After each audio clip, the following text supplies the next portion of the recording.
Welcome to Indiana Newsdesk. I'm Joe Wren. Well, economists say Midwestern states, including Indiana, could take the biggest hit from the nationwide United Auto Workers strike that shut down General Motors plants this week. As Barbara Brosier reports, union members in Indiana say they didn't take walking out lightly.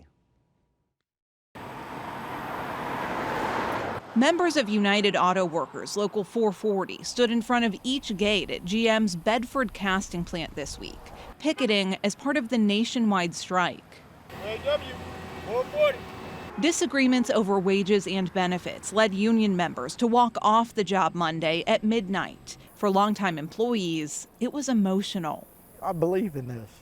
I mean, my lifestyle has been fantastic. My insurance is fantastic, and it's not because General Motors wanted to give it. They don't want to give up anything. There's another issue many on picket lines across Indiana say is important to them: the use of temporary workers in GM factories. It's something they say has become more common over the past few years. We've had some temporaries in our facility between 5 and 8 years.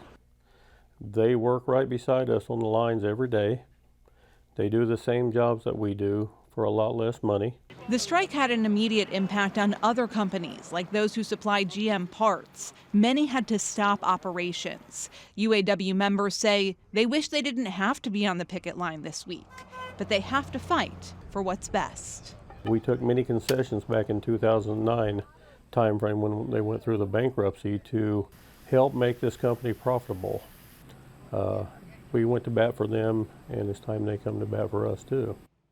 And Barbara Brosier joins us now for just a bit more. So where do these negotiations stand right now? Well, Joe, we're in the 5th day of this strike, and there's still a lot of unresolved issues. The top negotiator for UAW sent out a letter saying as much to union members yesterday, that they're still working through a lot of issues. And at the top of their minds is pay. That's something that they're really pushing for. GM did have an offer, we know, earlier this week that it would invest about $7 billion in factories in the U.S., but we know about $2 billion of that would be coming from other sources, and that means that not everyone in those factories would be paid a top union wage, and that's a huge issue from the union. So any idea of how long this can go on? It's really hard to say, but local union presidents that I spoke to throughout Indiana say that they're prepared to be on the picket line as long as they need to be. They're not going to back down until they get a contract that they're satisfied with.